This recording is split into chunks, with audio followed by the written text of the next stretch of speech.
रवे गौरचन्द्राय राधिकायै तदालये कृष्णाय कृष्णभक्ताय तद्भक्ताय नमो नमः। वन्दे अहं श्रीगुरो श्रीयुतापदकमलं श्रीगुरून् वैष्णवांश्च श्रीरूपं साग्रजातं सहगण रघुनाथान्वितं तं सजीवं साद्वैतं सावधूतं परिजनसहितं कृष्णचैतन्यदेवं श्रीराधा कृष्णपादान् सहगण ललिता श्रीविशाखान्वितांश्च नमो विष्णुपादाय कृष्णप्रेष्ठाय भूतले श्रीमते भक्तिवेदान्त स्वामिनिति नामिने। नमस्ते सारस्वते देवे गौरवाणी प्रचारिणे निर्विशेष शून्यवादी पाश्चात्यदेशतारिणे।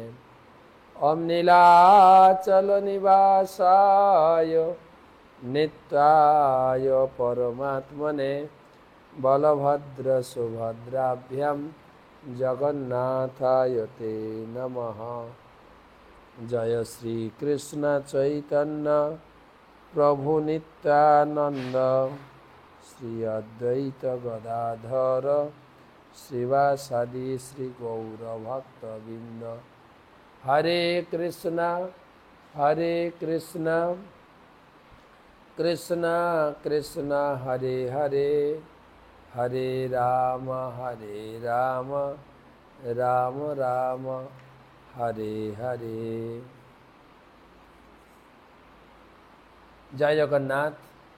जगन्नाथ रथयात्रा उपलक्षे महाप्रभुर चरित कथा श्री चैतन्य चरितामृत महाकाव्य अवलम्बने भगवान चैतन्य महाप्रभुर रथे नित्य प्रसंगे 144तम चैतन्य सुधा माधुरी क्लासे सकल के सुस्वागतम एवं अभिनंदन। जगन्नाथ प्रीति शुभेच्छा।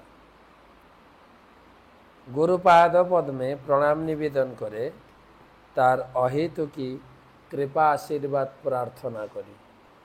नमो विष्णुपादाय कृष्णप्रेष्ठाय भूतले श्रीमते जयपताका स्वामिनिति नामिने। नमाचार्य पादाय निताय कृपा प्रदायिने गौरकथा धामदाय नगर ग्राम तारिणे।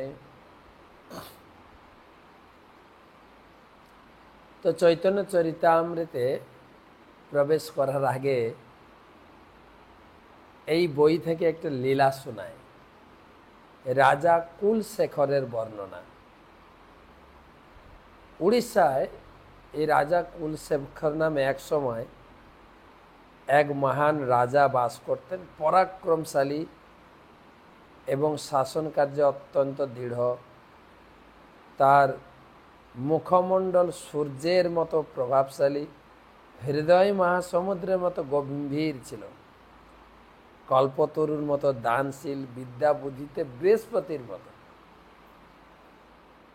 তিনি ধরিত্রীর মতো সহিষ্ণু, দেবতা কন্দর্পের মতো তার সুদর্শন ছিলেন। রাজা সমস্ত প্রজাদের পুত্রবৎ জ্ঞানে তিনি শাসন করতেন। তিনি ছিলেন ব্রাহ্মণ বৈষ্ণবদের শরণাগত, বিনম্র, নিষ্ঠা সহকারে গুরুদেবের সেবা করতেন এবং হরি কথা শ্রবণে তার খুব রুচি ছিল। এক সময় তিনি মন্ত্রী পরিষদ পরিবৃত হয়ে তিনি হরিকথা শ্রবণে বসেছেন, সাধু সন্ন্যাসীর সেই মণ্ডলীতে বসে হরিকথা শুনছেন। সেই সময় তার গুরুদেব তার রাজ্যে পদার্পণ করেন। আর তিনি এত গুরুভক্তি পরায়ণ ছিলেন, গুরুদেবকে দেখে দণ্ডায়মান হয়ে তিনি আবার সাষ্টাঙ্গে প্রণিপাত, গুরুদেবকে ঘরে নিয়ে তার পাদধৌত করলেন এবং গুরুদেব তার আদেশ করলেন, তুমি গিয়ে ভাগবত কথা শ্রবণ করো, হরিকথা শ্রবণ করো। আর সেই হরিকথা শ্রবণ করতে যাওয়ার আগে গুরুদেবকে আবার সাষ্টাঙ্গে প্রণাম করলেন। আর তিনি যখন হরিকথা শ্রবণ করছিলেন, একটা মাছি এসে ভনভন করে তার মুখে, খুব বিরক্ত করে। আর মাছিটাকে তাড়াতে গিয়ে এই যে হাত কপালে লেগে যায়। গুরুদেবকে প্রণাম করেছিলেন যে যে ধুলি তার কপালে, গুরুদেবের চরণে ধুলি লেগেছিল, কিছু ধুলি কপাল থেকে খসে পড়ল। এইটা দেখে গুরুদেব একটু অসন্তুষ্ট হয়ে গেলেন। গুরুদেব শিষ্যর দিকে না তাকিয়ে মাথা নিচু করে বসে থাকলেন। রাজা কুলশেখর বুঝতে পেরেছেন গুরুদেব অসন্তুষ্ট হয়েছে। গুরুদেবের কাছে প্রণিপাত হয়ে জিজ্ঞাসা, গুরুদেব আমার অপরাধ ক্ষমা করবেন যদি আপনার চরণে কোনো অপরাধ করে থাকি। আপনার এই বিষণ্ণতার কারণ যদি একটু বলেন। গুরুদেব বললেন, বৎস, শাস্ত্রে বর্ণনা আছে, কেউ যখন গুরুদেবকে সাষ্টাঙ্গে প্রণাম করে তখন তার কপালে যে যতটা রজ, গুরুদেবের চরণ রজ যতটা লাগে, সে তত সহস্র জীবনের পাপ কর্ম থেকে মুক্ত হয়ে যায়। কিন্তু তোমার কপাল থেকে সেই চরণ রজ খসে পড়েছে, তুমি কয়েক কোটি জন্মের জন্মান্তরের পাপ থেকে মুক্ত হওয়ার সৌভাগ্য হারিয়ে ফেলেছ।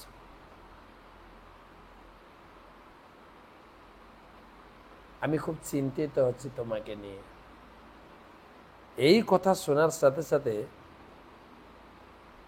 রাজা কুলশেখর শিষ্য অত্যন্ত মর্মাহত হলো। ভয়ে তার শরীর কাঁপতে শুরু করলো। মুখ দিয়ে কোনো বাক্য বের হলো না এবং দুঃখ ভারাক্রান্ত হয়ে চোখ দিয়ে ঝরঝর করে জল নামতে শুরু করলো। আর তিনি কিছু যখন চোখ মুছে দেখলেন তার গুরুদেব তার সেই রাজপ্রাসাদ পরিত্যাগ করেছে। সমস্ত সাধু সন্ন্যাসী ব্যক্তিদের উদ্দেশ্যে বললেন, হে মহাত্মাগণ, আমি গুরু অপরাধী। আমার এই গুরু অপরাধ মোচনের শাস্ত্রীয় কি উপায়? মহাত্মাগণ শাস্ত্র পড়ে যা উপায় নির্ধারণ করলেন সেটাকে রাজার কাছে বলার সাহস পেলেন না। রাজা বারবার জিজ্ঞাসা করছেন, আমার মুক্তির উপায় স্বরূপ আপনারা কোনো উত্তর দিচ্ছেন না কেন?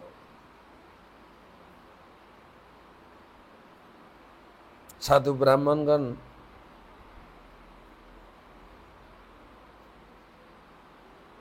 রাজা বললেন, আমাকে কি প্রায়শ্চিত্ত করতে হবে? কি করলে আমি এই গুরুদ্রোহ থেকে আমি মুক্ত হতে পারি? যত কষ্ট সাধ্য হোক আমি পাপ মুক্ত হওয়ার জন্য প্রায়শ্চিত্ত করতে প্রস্তুত আছি।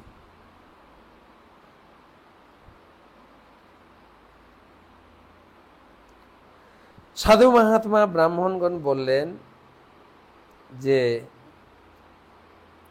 কেউ যদি গুরুকে সাষ্টাঙ্গ প্রণতি নিবেদন করেন, তার সামনে বসেন, তাহলে প্রণামকালে যত সংখ্যক চরণ ধূলিকণা শিষ্যের দেহে সংলিপ্ত হবে তত জন্মের পাপ থেকে মুক্ত হবে। কিন্তু কেউ যদি মূর্খের মতো গর্ববশত মূর্খতাপূর্ণভাবে সেই চরণ রজ দেহ থেকে ঝেড়ে ফেলে দেয়, তাহলে সমস্ত সুকৃতি, সঞ্চিত সুকৃতি হারায়।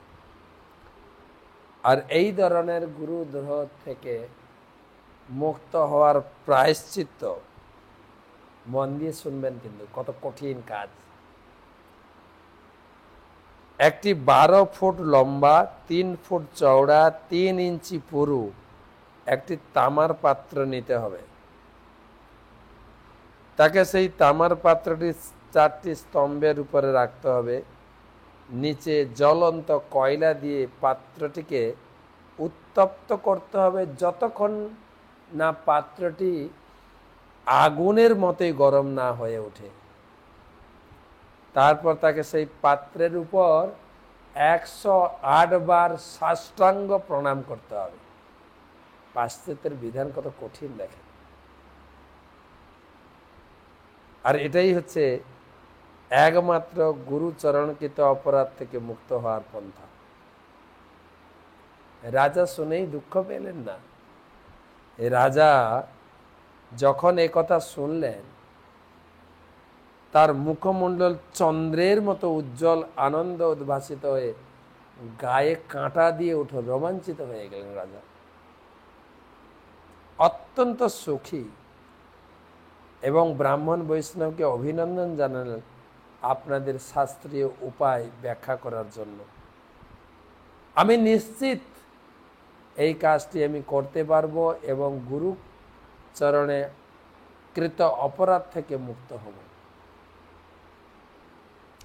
রাজা তাম্র কারিগরকে ডেকে সেই ধরনের, কি ধরনের, 12 ফুট লম্বা, 3 ফুট চওড়া, 3 ইঞ্চি পুরু একটি তামার পাত্র বানালেন এবং 4টি স্তম্ভের উপরে রাখলেন। নিচে জ্বলন্ত কয়লা জ্বালানো হলো। পাত্রটা উত্তপ্ত হতে শুরু করলো। রাজা পবিত্র জলে স্নান করলেন, নববস্ত্র পরলেন, তিলক পরলেন, গলায় তুলসীর মালা পরলেন এবং জগন্নাথের কয়েক দানা নির্মাল্য গ্রহণ করলেন এবং যেখানে পাত্রটি উত্তপ্ত করা হয়েছিল সেখানে এসে হাজির হলেন। ঘটনাটি দেখার জন্য হাজার হাজার লোক এসেছিলেন এবং অনেক মন্ত্রী, সৈন্য সামন্ত, পরিবারবর্গ, বহু সাধু সন্ন্যাসী উপস্থিত ছিলেন। ওখানে তুরি, ভেরি, ঢাক, ঢোল বাজছিল, তুমুল শব্দ হচ্ছিল, হরিধ্বনি হচ্ছিল। প্রত্যেকে এইভাবে উদ্বিগ্ন হচ্ছিলেন যে ওই উত্তপ্ত তামার পাত্রের খুব কাছাকাছি যখন যাবেন, যাওয়ার সময় তিনি দেহত্যাগ করবেন। এবং প্রজারা সকলে রাজাকে অনুরোধ করছিলেন, দয়া করে সেই পাত্রের কাছে যাবেন না, আপনি মারা গেলে আমাদের কি অবস্থা হবে, আমাদের পালন পোষণের জন্য যার কেউ থাকবে না। রাজা উত্তর দিলেন, প্রকৃত প্রভু, প্রকৃত পালক তো জগন্নাথ।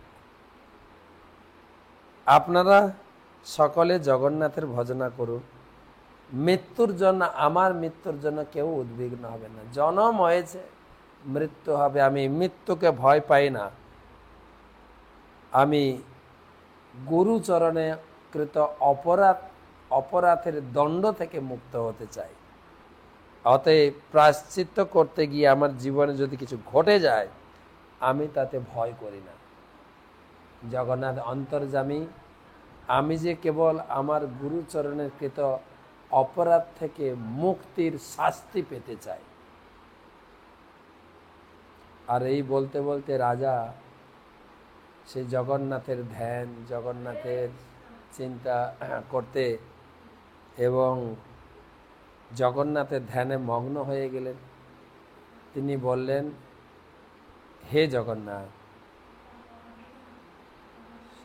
হে নীলাচলপতি, হে পুরুষোত্তম, আপনার সর্বতভাবে জয় হোক। কমলাপতি সর্বতভাবে জয়যুক্ত হন। সমস্ত দেবতা যার চরণে প্রণাম নিবেদন করে, সে জগৎপতি জগন্নাথ আমার প্রণাম স্বীকার করুন। একজন সাধারণ মানুষ হিসাবে আমি আপনাকে কিভাবে জানতে পারি? কেবল আপনি আমার উপরে আশীর্বাদ করুন, আমি আমার পর্বত তুল্য পাপ রাশি থেকে মুক্ত হওয়ার জন্য গুরুচরণে কৃত অপরাধ থেকে মুক্ত হতে চাই। হে শরণাগতি পালক, আপনি জগতের পালক, জগতের রক্ষক। আমি যেন আপনাকে স্মরণ করতে পারি, আপনার চরণে আমি নিজেকে বিলিয়ে দিতে পারি। এই ব্রহ্মাণ্ডের সব কিছুই আপনার শক্তিতে বিরাজমান, আপনার ইচ্ছা ছাড়া আর জগতে কিছু ঘটে না। এইভাবে ভগবানের ধ্যান করতে করতে গাইতে শুরু করলেন, শ্রীরাম শ্রীকৃষ্ণ শ্রীহরি মুকুন্দ মাধব মুরারি, অচ্যুত অনন্ত গোবিন্দ শ্যাম সুন্দর, ব্রজ সুন্দর বংশীধারী, রাধাবল্লভ প্রাণমণি, দয়াসাগর দাসরথী, শ্রীধর শ্রীকর শ্রীপতি, লক্ষ্মী নায়ক চক্রপাণি, সীতাবল্লভ মধুরমী, বনমালী ও কংসারী, গোপীজন বল্লভ দৈতারী, শ্রীবৎস লাঞ্ছন কেশব দীন বন্ধব বাসুদেব, ভবমোচন ভগবান জগত জীবন জনার্দন। এবার ভগবানের বহুবিধ নাম উচ্চারণ করতে করতে, জগন্নাথের বন্দনা করতে করতে এবং সমবেত সমুপতি সমস্ত লোক হরিধ্বনি উলুধ্বনিতে মুখরিত সেই পরিস্থিতির মধ্যে রাজা ধীরে ধীরে সেই উত্তপ্ত তাম্র পাত্রটির দিকে গেলেন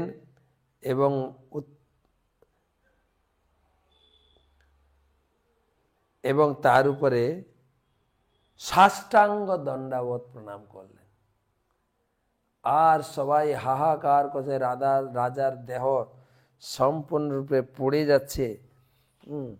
ইতিমধ্যে সমস্ত জনগণ বিলাপ করতে লাগলেন যে হে রাজা, আমাদের কতই দুর্ভাগ্য, কতই মন্দভাগ্য, তিনি আমাদের ছেড়ে চলে যাচ্ছেন। এবং শ্রী জগন্নাথ সেখানে ব্রাহ্মণের বেশে এসে রাজাকে তাম্রপ্রাপ্ত থেকে 4 ইঞ্চি উঁচুতে ধরে রাখলেন।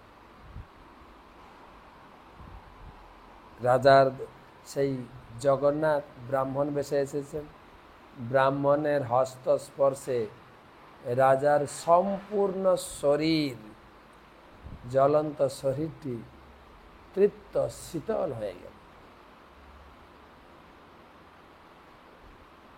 আর ঘটনাটি দেখে সবাই বিস্ময়ভূত হয়ে পড়ল। রাজা বারবার 36 বার তিনি প্রণাম করলেন। তারপরে সেই ব্রাহ্মণ তাকে বললেন, তোমার অভিলাষ পূর্ণ হয়েছে, তোমাকে আর প্রণাম করতে হবে না, তুমি সমস্ত প্রকার গুরু অপরাধ থেকে মুক্ত হয়েছে। রাজা বললেন, আপনি কে? আপনাকে তো চিনতে পারলাম না। ব্রাহ্মণ হাসতে হাসতে তার শঙ্খ চক্র গদা পদ্মরূপ জগন্নাথ স্বরূপ দর্শন করালেন। আর দর্শন দিয়ে রাজাকে বর এবং অভয় প্রদান করে তিনি অন্তর্ধান হয়ে গেলেন। আর সেই দৃশ্যমান সাক্ষী সমস্ত প্রজারা রাজার এই ভক্তি ভগবানের প্রতি এবং তার দৃঢ় নিষ্ঠা দেখে সবাই বিস্ময়ান্বিত হয়ে রাজার গুণগান করতে করতে সেই স্থান ত্যাগ করলেন। জগন্নাথ হচ্ছেন বাঞ্ছা কল্পতরু। যেখানে যেখানে তার ভক্ত বিপদে পড়েন তিনি তাকে রক্ষা করেন। তিনি যে শরণাগত বৎসলেন, তার হাত বের করে এরকম সোজা আছে, কার হাত সোজা এরকম বেরোয় বলেন তো? যখন আপনি কোনো শিশু সন্তান বা স্নেহ সন্তানের প্রতি একটা আবেগ, অনুকম্পা, স্নেহ হৃদয়ে ভরে ওঠে, তখন আসো আসো আমার কোলে একটু আসো। জগন্নাথ হাড় বাড়িয়েছেন সবাইকে তার কোলে স্থান দেওয়ার জন্য। শ্রী চৈতন্য মহাপ্রভু জগন্নাথের এই লীলাকে বিস্তারিতভাবে তুলে ধরেছেন। আসুন আমরা চৈতন্য চরিতামৃত 102 শ্লোক থেকে, মাংস ব্রণ সমরোম বিন্দ পুলকিত শিমুলির বৃক্ষ যেন কণ্টক বেষ্টিত। শ্রী চৈতন্য মহাপ্রভু জগন্নাথের সামনে নৃত্য করছেন 7টা দলে। তিনি কখনো নিজেকে 7 ভাবে বিভক্ত করছেন, কখনো আবার একা, কখনো ভগবানের সামনে দাঁড়িয়ে স্তুতি করছেন। জয় জয় শ্রী চৈতন্য জয় নিত্যানন্দ, জয়াদ্বৈত চন্দ্র জয় গৌর ভক্ত বৃন্দ। তো মহাপ্রভু ভগবানের সামনে নৃত্য করতে করতে তার দেহে অষ্টসাত্ত্বিক বিকার, 101 থেকে, উদ্দণ্ড নৃত্যে প্রভুর অদ্ভুত বিকার, অষ্টসাত্ত্বিক ভাব উদয় হয় সমকাল। মাংস ব্রণ সমরোম বৃন্দ পুলকিত শিমুলির বৃক্ষ যেন কণ্টক বেষ্টিত। এক এক দন্তের কম্প দেখিতে লাগে ভয়, লোকে জানে দন্ত সব খসিয়া পড়ে। মহাপ্রভু কখনো ভাবাবেশে দাঁত কামড়ে দাঁতগুলো যেন ভেঙে চুরমার হয়ে যাচ্ছে। সর্বাঙ্গে প্রস্বেদ ছুটে তাতে রক্তোদ্গম, জগ জগ জগ গগ জগ গগ গদ গদ বচন। মহাপ্রভুর শরীরে রোমাঞ্চ, রোমের কূপগুলো খাড়া কাঁটার মতো হয়ে গেছে। আর পুরো জগন্নাথ বলতে পারে জগ গগ জগ গগ জগ গগ, এরকম বলছে। জলযন্ত্র ধারা জয়ছে বহে অশ্রু জল, যেরকম মেশিনে, পাম্প মেশিনে জল ছাড়ে না, সেই রকম জলযন্ত্র চোখ দিয়ে জল নামছে। আশেপাশে লোক যত ভিজিল সকলে, আশেপাশের লোক ভিজে যাচ্ছে। এতে প্রেমের কিছু লক্ষণ। দেহকান্তি গৌর্ণ বর্ণ দেখিয়ে অরুণ, কভু কান্তি দেখি যেন মল্লিকা পুষ্পসম। কখনো মহাপ্রভু দেহ তো গৌরবর্ণ, কখনো রক্তবর্ণ হয়ে যেত, রক্তিম, যেন মল্লিকা পুষ্পের মতো শুভ্র। কভু স্তম্ভ কভু প্রভু ভূমিতে লোটায়, শুষ্ক কাষ্ঠ সম পদ হস্ত না চলয়। কভু ভূমে পড়ে কভু শ্বাস হয় ক্ষীণ, যাহা দেখি ভক্তগণের প্রাণ হয় ক্ষীণ। কভু নেত্রে নাসাই জল মুখে পড়ে ফেন, অমৃতের ধারা চন্দ্র বিম্বে বহে যেন। সেই ফেন লইয়া শোভা নন্দ কইল পান, কৃষ্ণ প্রেম রসিক দেহ মহাভাগ্যবান। এই মতো তাণ্ডব নৃত্য কইল কতক্ষণ, ভাব বিবেশে প্রভুর প্রবেশিল মন। তাণ্ডব নৃত্য ছাড়ি স্বরূপ পেরে আজ্ঞা দিল, হৃদয় জানিয়া স্বরূপ গাইতে লাগিল। তো নৃত্য বন্ধ করে মহাপ্রভু স্বরূপ দামোদরকে বললে, তুমি কিছু গান করো, আমি গান শুনি। স্বরূপ দামোদর গান ধরেছেন। সেই তো পরাণনাথ পাইনো, যাহা লাগি মদন দহনে ঝুরি গেন। এই ধোঁয়া উচ্চেশ্বরে গায় দামোদর, আনন্দে মধুর নৃত্য করেন ঈশ্বর। ধীরে ধীরে জগন্নাথ করেন গমন, আগে নৃত্য করি চলে সচির নন্দন। এভাবে জগন্নাথের রথ ধীরে ধীরে চলতে লাগলো, আর মহাপ্রভু নাচতে নাচতে চললেন। জগন্নাথে নেত্র দিয়া সবে নাচে গায়, কীর্তনিয়া সহ প্রভু পাছে পাছে ধায়। সবাই নাচছেন, কীর্তন করছেন, কিন্তু জগন্নাথের দিকে তাকিয়ে। আমরা ভগবানের সন্তুষ্টি বিধানের জন্য নাচব। জগন্নাথে মগ্ন প্রভুর নয়ন হৃদয়, হস্তযুগে করে গীতে গীতের অভিনয়। মন আর হৃদয় জগন্নাথ, জগন্নাথ স্বামী নয়ন প্রথগামী ভবতমে। আমার চোখের সামনে যেন শুধু আমি জগন্নাথ ছাড়া আর কিছু না দেখি।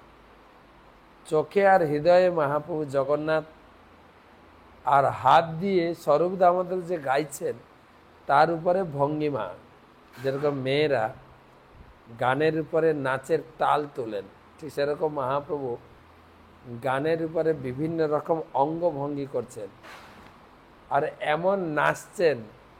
দেখেন, গৌর যদি পাছে চলে শ্যাম হয় স্থিরে, গৌর আগে চলে শ্যাম চলে ধীরে ধীরে। গৌরাঙ্গ মহাপ্রভু নাচতে নাচতে জগন্নাথের সামনে যখন চলতেন, রথ ধীরে ধীরে চলত। কখনো কখনো মহাপ্রভু নাচতে নাচতে রথের পিছনে চলে আসতেন, তখন রথ দাঁড়িয়ে যেতেন, জগন্নাথ চলতেন না। এই মতো শ্যাম গৌরে দোহে ঠেলা ঠেলি, শরথে শ্যামের রাখে গৌর মহাবলী।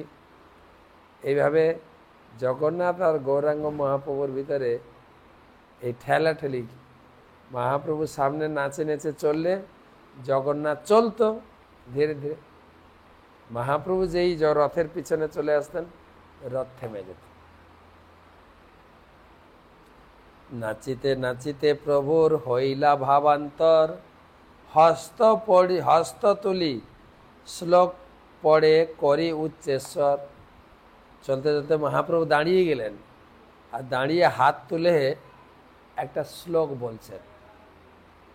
ভালো করে শুনবে, শ্লোকটা রাধারানীর শ্লোক, পদ্মাবতীতে রূপ গোস্বামী তুলে ধরেছে। য কৌমার হর সয়েবহি বরস্তা এব চৈত্র খপা, তে চন্মেলিত মালতি সুর ভয় পৌড়া কদম্বা নীলা, সা চৈবাস্মি তথাপি তত্র সুরবত্যা ব্যাপলীলা বিধৌ, রেবা রোধসি বেতসি তরুতলে চৈত সমৎকণ্ঠতে। রাধারানী, কৃষ্ণ রাধারানীকে ছেড়ে, বৃন্দাবন ছেড়ে কৃষ্ণ মথুরা দ্বারকা চলে গেছে। দ্বারকাতে তিনি বিশাল সংসার পেতেছেন 16,108 মহিষীর সঙ্গে। আর সেখান থেকে এসে যখন তিনি এই কুরুক্ষেত্রের মাঠে যুদ্ধ করতে এসেছিলেন, আর সেই সময় সূর্যগ্রহণ হয়েছিল। আর সূর্যগ্রহণকে কেন্দ্র করে সবাই গেছেন ব্রহ্মকুণ্ডে স্নান করতে। সেখানে ব্রজবাসীদের সঙ্গে, রাধারানীর সঙ্গে কৃষ্ণের দেখা হয়েছিল। আর কৃষ্ণ তখন ছিল ক্ষত্রিয় বেশে, রথে রয়েছেন। আর সেইটা দেখে রাধারানী সন্তুষ্ট হয়নি। রাধারানী বলছেন, কৃষ্ণ, আমি তোমাকে বৃন্দাবনে যেভাবে দেখেছি সেই রূপে পেতে চাই। তোমার সঙ্গে এত লোকজন, হাতি ঘোড়া, রথের ঘড়ঘড়ি শব্দ, যুদ্ধের টঙ্কার শঙ্খধ্বনি, রেশারেশি, এ তো আমার মন প্রসন্ন হচ্ছে না। সেটাই বলছেন, য কৌমার হর স এব বীরস্তা এব চৈত্র। আমি অনুবাদটা পড়ি, ছিল প্রভুপাদ অনুবাদ লিখেছেন। যিনি কৌমার কালে রেবা নদীর তীরে আমার চিত্ত হরণ করেছিলেন, তিনি এখন আমার পতি হয়েছেন। এখন সেই চৈত্র মাসের জ্যোৎস্নালোকিত রজনীতে সেই প্রস্ফুটিত মালতী পুষ্পের সৌরভও রয়েছে, আর সেই মধুর সমীরণ কদম কাননও রয়েছে। শুভ্র সুরত ব্যাপার লীলা কার্যে আমি সেই নায়িকাও আছি, নায়কও আছে। তথাপি আমার চিত্ত এই অবস্থায় সন্তুষ্ট না হয়ে বৃন্দাবনের সেই রেবা নদীর তীরে বেতেশি তরুতলে নিতান্ত উৎকণ্ঠিত আছে। আমি তোমাকে বৃন্দাবনে সে বেতসী তরু তলে তোমার সঙ্গে মিলিত হতে চায়। আর এই শ্লোকটা মহাপ্রভু বারবার বলছে, কিন্তু রাধা ভাবে কৃষ্ণর কাছে বলছেন। এই শ্লোক মহাপ্রভু পড়ে বারবার, স্বরূপ বিনা অর্থ কেহ না জানে ইহার। এই শ্লোকের শ্লোকার্থ পূর্বে করিয়াছি ব্যাখ্যান, শ্লোকের ভাবার্থ করি সংক্ষেপে আখ্যান।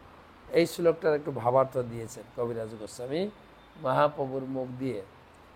পূর্বে জয়ছে কুরুক্ষেত্রে সব গোপীগণ, কৃষ্ণের দর্শন পাইয়া আনন্দিত মন।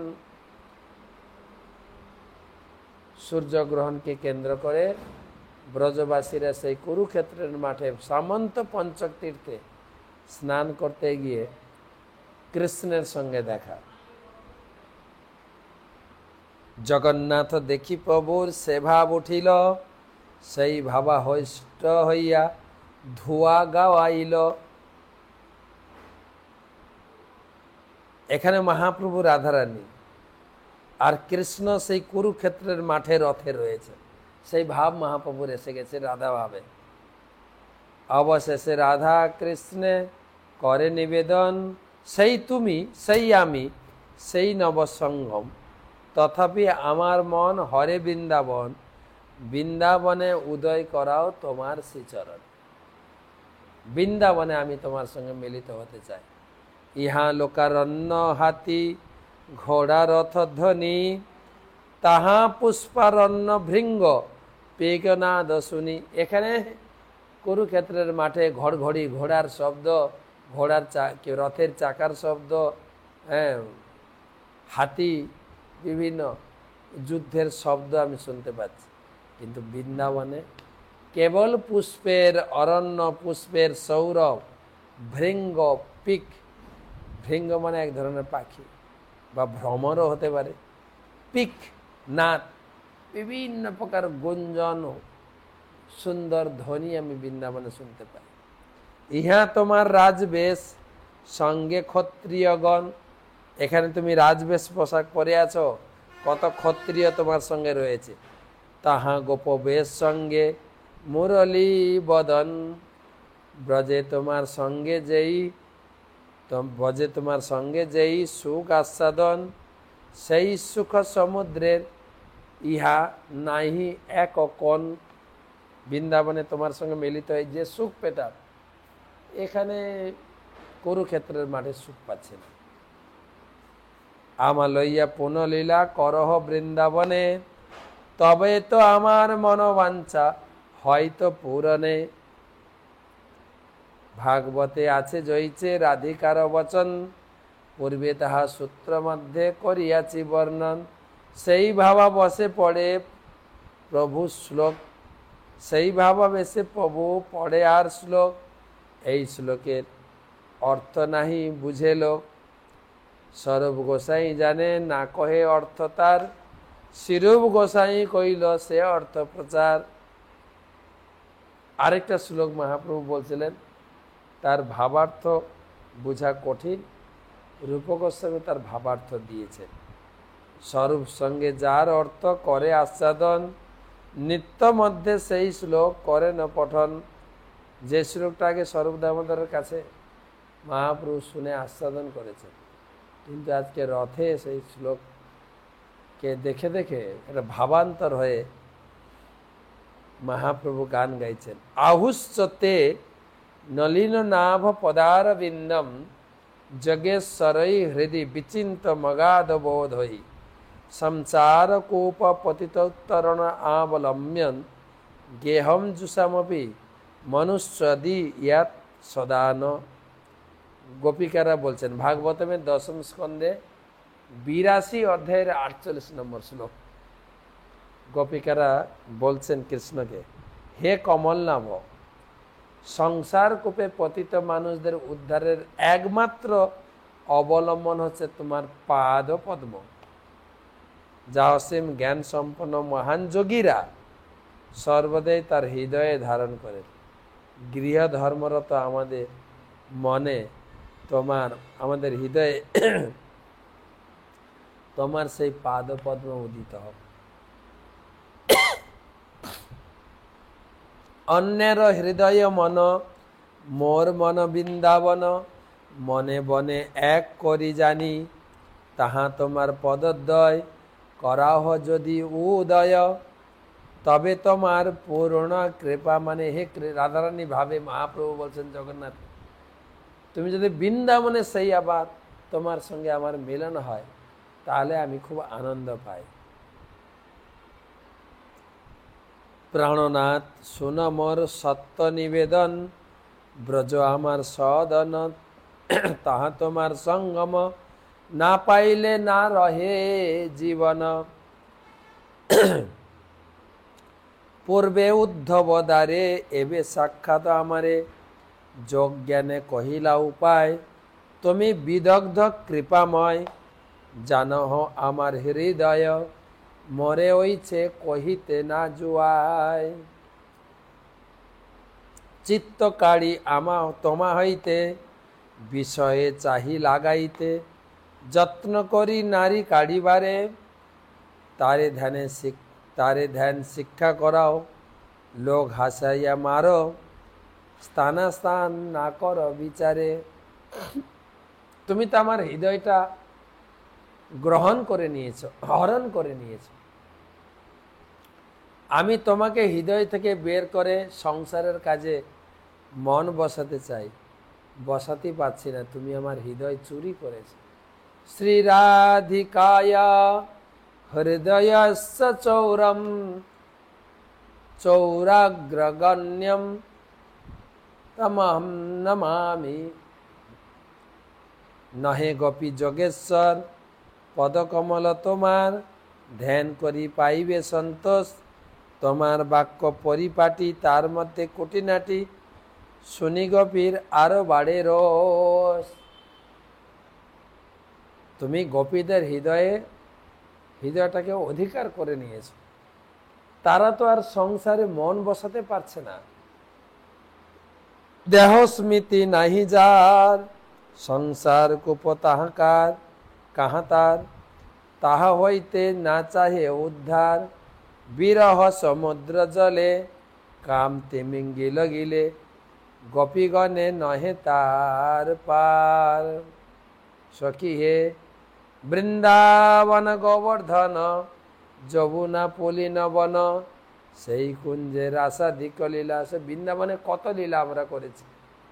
সেই ব্রজের ব্রজজন, মাতা পিতা বন্ধুগণ, বড় চিত্র কেমনে পাশরিলে। আমাকে না হয় তুমি ভুলে গেলে, কিন্তু বৃন্দাবনে তোমার বাবা মা, তাদের তুমি কি করে ভুলে।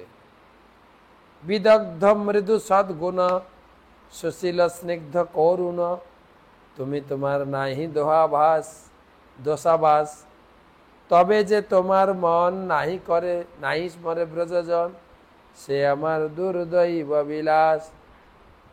না গনি আপন দুঃখ দেখি ব্রজেশ্বরী মুখ, ব্রজজনের হৃদয় বিদরে, কিবা মার ব্রজবাসী, কিবা যেও ব্রজে আসি, কেন যেও দুঃখ সইবারে। হে কৃষ্ণ, তুমি ব্রজবাসীদের দর্শন দিয়ে জীবন রাখতে পারো, তাদের দর্শন না দিয়ে মেরে ফেলতে পারো। কেন যে তোমার পাল্লায় আমরা পড়লাম, তোমার চরণে সর্বস্ব অর্পণ করে সর্বশান্ত হয়ে গেছি। তোমার যে অন্ন বেশ, অন্ন সঙ্গ অন্ন দেশ, ব্রজজনে কভু নাহি ভাই, ব্রজভূমি ছাড়িতে না রে, তোমা না দেখিলে মরে, ব্রজজনের কি হবে উপায়। এমনি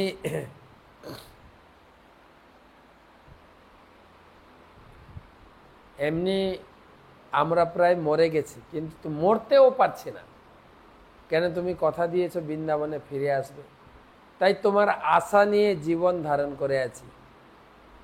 তুমি না গেলে বৃন্দাবনে ব্রজবাসীদের কি হবে? প্লিজ বৃন্দাবনে চলো। তুমি ব্রজের জীবন, ব্রজরাজের প্রাণধন, তুমি ব্রজের সকল সম্পদ, কৃপার্দ তোমার মন, আসি জিয়াও ব্রজজন, ব্রজে উদয় করাও নিজ পর। শুনিয়া রাধিকা বাণী, ব্রজ প্রেম মনে আনি, ভাবে বাকলিত দেহ মন, ব্রজলোকের প্রেম শুনি আপনাকে ঋণী মানি, করে কৃষ্ণ তারে আশ্বাসন। তখন কৃষ্ণ বলছেন, প্রাণপ্রিয়ে সুনমর এ সত্য বচন, তোমার সবার স্মরণে ঝুনময়ী রাত্রি দিনে, মোর দুঃখ না জানে কোনজন। তোমরা যেরকম আমাকে ভালোবাসো, আমিও তো তোমাদের ততটা ভালোবাসি। তোমাদের ছাড়া আমি জীবন ধারণ করতে পারি না। ব্রজবাসী যতজন, মাতা পিতা সখাগণ, সবে হয় মোর প্রাণসম, তার মধ্যে গোপীগণ, সাক্ষাৎ মোর জীবন, তুমি মোর জীবনের জীবন। আমি সত্যি কথা বলছি, ব্রজবাসী তোমরা সবাই আমার মাতা পিতা সখা সখী, সবাই আমার প্রাণ সম। আর বিশেষ করে গোপীরা, তোমরা আমার সাক্ষাৎ জীবন স্বরূপ। কিন্তু তার ভিতরে তুমি হচ্ছে আমার জীবনের জীবন। আজকে এই পর্যন্ত রাখি। 150 পর্যন্ত শ্লোক ধারাবাহিক। আর একটা ক্লাস হলে এই অধ্যায়টা শেষ হবে। একটা বা দুটো ক্লাসও লাগতে পারে। জয় জগন্নাথ।